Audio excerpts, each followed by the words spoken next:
Dieu fera. Madame Nyakou, son témoignage de France. Alléluia. Alors, comme je disais tout à l'heure, Dieu est le Dieu de la délivrance. Et donc, ce dimanche matin-là, on se préparait à venir au culte et j'ai commencé à sentir d'atroces douleurs dans le ventre, le bas-ventre, enfin, ça parcourait tout mon ventre, tout mon système. Et j'ai dit à mon mari que ça n'allait pas, donc j'allais m'étendre juste 1 minute pour voir si ça se calmait. Et j'ai prié et je me suis couchée quelques minutes et ça a commencé à se calmer, donc je me suis levée, on s'est apprêté et on a pris le chemin, on allait à Djoro ce jour-là. Et arrivé en milieu de route, les douleurs ont recommencé, mais vraiment c'était terrible. C'est les douleurs, un peu comme les douleurs de l'enfantement.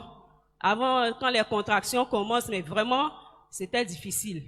J'arrivais même pas à ouvrir la bouche pour parler correctement à mon mari. Donc je l'ai tapé, je lui ai dit, ah ça va pas, ça a recommencé. Et comme on était déjà pratiquement là-bas, on est arrivé, il a garé, on a prié un peu et je pouvais plus descendre, je pouvais même pas faire de mouvement et tout. Je lui ai dit vraiment, ça ne va pas, on va retourner. Donc on est retourné, on n'est même pas descendu de la voiture, on est retourné à la maison et on a commencé à appeler les médecins, un gynécologue, enfin on a commencé à appeler tout ce qu'on pouvait appeler. Et finalement, on est arrivé à voir personne. Donc, on s'est levé et on allait à la clinique, à Toban. Mais les douleurs ne s'arrêtaient pas. Ça empirait, c'était grave. Et ils m'ont admis directement en urgence. Et arrivé en urgence, les médecins ont commencé à faire ce qu'ils avaient à faire. Les premiers soins, faire des prises de sang pour faire des analyses et tout. Et vraiment, tout ce que j'arrivais à dire, c'est Jésus. Jésus, ta grâce. Et j'arrivais même pas à ouvrir la bouche, donc tout se passait à l'intérieur dans mon cœur. Seigneur, je me tordais de douleur sur le lit, je me tordais, les médecins me venaient, ils s'arrêtaient, ils me regardaient, ils savaient pas quoi faire. Donc ils m'ont mis des calmants, calmer les douleurs là, et ils ont fait des examens. Ça c'était le matin, hein, de 9h, 10h par là, jusqu'à autour de 16h. C'était toujours la même chose.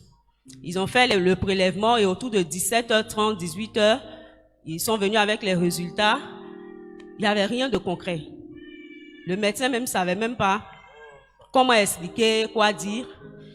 Il m'a donné des résultats, je sais même plus ce qu'il avait dit. Et ils ont continué de me mettre les calmants le temps qu'on trouve une chambre en haut. Et puis ils sont partis. Quelques minutes après, il revient, il me dit, ah, on s'est trompé de résultats, c'était pas vos résultats qu'on avait donnés, donc madame, ainsi de suite. Et même le deuxième résultat qu'il a encore donné, j'ai rien compris, parce qu'il y avait rien de concret dans ces résultats. Et ils m'ont fait monter en chambre, et pendant tout ce que je suis en train de dire là, pendant tout ce temps, les douleurs continuent. J'ai rien mangé, j'ai rien bu, je voulais même pas boire de l'eau, de peur d'aggraver la situation. Jusqu'au lundi matin, ils m'ont dit qu'on allait faire une échographie et tout. On a fait l'échographie. Il y avait encore rien de concret. Le médecin est revenu dans l'après-midi. Il a dit, bon, il semble que c'est une occlusion intestinale. Là, quelque part ici, comme s'il y avait un nœud, mais c'est pas visible correctement. Donc, on allait m'opérer. Voilà. Donc, bon, mon mari dit, bon, on l'opère de quoi? Qu'est-ce que vous allez opérer? Il dit, non, mais vous voyez, il y a un nœud là, il montre la radio, on voit un petit nœud, donc on va faire l'intervention chirurgicale pour... on n'était pas tranquille. Voilà, mon mari a dit, bon, ok, bon, on va attendre de faire d'autres examens, comme vous voulez faire un scanner, tout ça. On va faire le scanner et puis on verra. Jusqu'au lundi soir, dans la soirée, les résultats sont venus encore, rien de concret. Donc le médecin était embêté, il savait pas quoi dire. Mon mari dit, bon, qu'est-ce qu'on fait? Il dit, bon, on va l'opérer. Mon mari dit, mais on peut pas accepter que vous alliez en salle d'opération sans savoir exactement ce que vous allez faire. Donc il a tellement insisté, mon mari a tellement insisté que le médecin a dit, bon, on va faire quelque chose. Et jusque-là, j'avais rien mangé, donc de dimanche jusqu'au lundi soir, j'avais rien mangé, rien bu. Donc, il a dit, on va faire quelque chose, on va attendre jusqu'au mardi. Mardi, autour de midi, on va voir. Si elle arrive à faire aller à la selle, ou au moins à faire des gaz, ça veut dire que le système fonctionne normalement. On va rien faire et on va aviser. Voilà. On va aviser. Mais entre-temps, jusqu'à preuve du contraire, on va maintenir l'intervention chirurgicale. Mon mari dit, OK, c'est un petit problème ça. Donc, quand le médecin est parti, il m'a rassuré, il a dit, ça c'est rien. Et je précise que c'est un homme de foi. Il a vraiment une grande foi. Donc, quand ça va pas, moi je m'accroche à sa foi. Donc, il a dit, on a prié. Le soir avant qu'il ne parte, on a prié. Et puis, il a dit, ne t'inquiète pas. Demain, là, Dieu va faire quelque chose. On ne sait pas ce qu'il va faire, comment il va faire. Mais quelque chose va se passer. Donc, il est parti et moi, je suis restée. Toujours, c'est les calmants qu'on me met. Et dès que la perfusion finit, les douleurs remontent en intensité. Donc, à chaque fois, j'appelais les dames et elles venaient mettre le calmant. Et dans la nuit, j'ai pas dormi encore pendant ces 2 nuits-là, je dormais pas. Et le matin, mardi matin, après le passage des médecins, j'ai eu un peu de répit, les douleurs sont calmées un peu. Je dis, bon, je vais dormir, puisque je n'arrivais pas à dormir depuis. Donc, je me suis assoupie. Et quand je me suis assoupie, j'ai entendu mon nom. J'ai entendu Alice. J'ai ouvert un peu les yeux, j'ai regardé autour de moi, il n'y avait personne.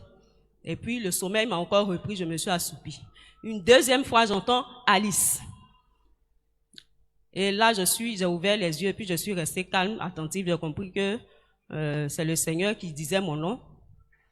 Et il m'a dit, ouvre la bouche et déclare que ce diagnostic qu'ils sont en train de faire maintenant là ne te concerne pas. La voix insistait, parce que jusqu'à présent, j'insiste encore pour dire, j'arrivais pas à ouvrir la bouche, même pour prier. Donc, toutes mes prières, tout se passait à l'intérieur.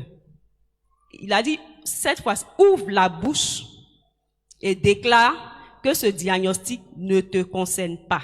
Et pendant qu'il parlait, j'avais l'impression de voir, spirituellement, je voyais 2 personnes devant la porte, comme des médecins qui avaient le papier de diagnostic, qui venaient informer de ce qu'ils allaient faire et tout. Donc, dis que ce diagnostic ne te concerne pas. J'ai hésité un peu.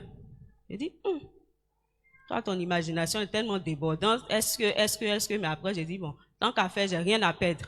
Donc, j'ai ouvert la bouche et j'ai dit textuellement ce que la voix m'avait dit. Ce que vous êtes en train de dire, le diagnostic que vous êtes en train de faire, ne me concerne pas. C'est pas de moi qu'il s'agit. Je ne serai pas opéré. Personne ne me touchera. Je vais me lever d'ici et je vais sortir. Je vais rentrer chez moi. Amen. Et quand j'ai fait cette prière, immédiatement, je me suis encore endormie. Comme je l'ai dit, j'avais très sommeil. Donc, dès que j'ai fini de parler, je me suis assoupie. Quelques minutes après, mon estomac commence à tourner. J'entends du bruit. Donc, je me lève, je vais directement aux toilettes. Puisque le médecin avait dit, souvenez-vous, le médecin a dit, si jusqu'au mardi midi, elle n'est pas allée aux toilettes, elle n'a pas fait de gaz, on va l'opérer. Mais si jamais elle le fait, on va analyser, ça veut dire que ça va. Donc, immédiatement, je suis allée dans les toilettes. J'ai pas fait grand, j'ai rien fait, mais j'ai fait les gaz. Je croyais pas trop, donc je suis revenue me coucher. Et 1 minute après encore, ça a recommencé de plus belle. Je suis repartie encore aux toilettes. Et puis bon, ce qui devait être fait a été fait. Et donc, immédiatement, j'ai pris le téléphone et j'ai appelé Jean-Luc. Je lui ai dit, voici ce qui vient de se passer. Hein. Le médecin a dit, il a commencé à rire, il dit, je t'ai dit. Il t'a dit, faut pas t'inquiéter, Dieu va faire. On savait pas comment il allait faire, mais il a fait.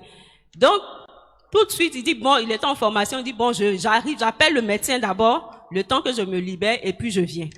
Il appelle le médecin, il informe de ce qui vient de se passer. Le médecin dit, mais bon, vous savez, ça, c'est pas grand chose, hein, on va quand même l'opérer, hein. Donc, on va quand même l'opérer et tout. Donc, il m'appelle après, il me fait le message, et puis il dit, bon, moi-même, j'arrive.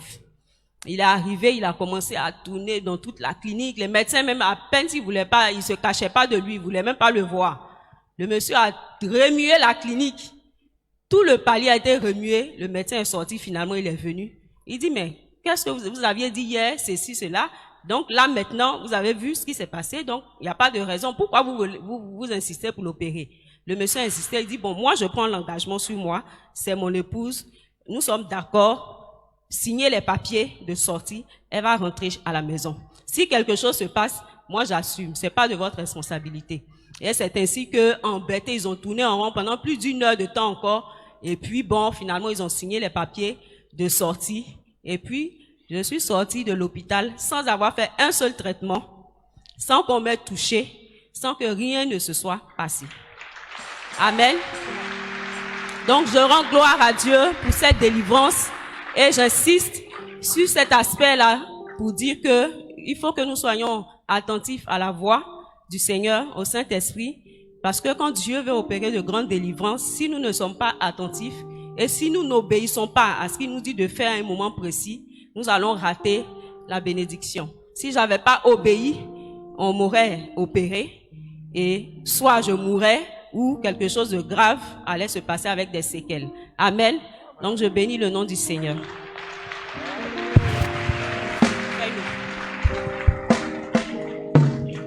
Gloire à Jésus. Voilà, elle fait également une offrande pour sceller sa délivrance et dit merci à Dieu. Alors nous retenons qu'il faut être attentif à la voix de Dieu. Dieu parle. On s'imagine souvent que c'est de la rêverie comme Pierre. Le Seigneur le délivre de manière surnaturelle. Il pensait que c'était un rêve. Notre Dieu agit encore.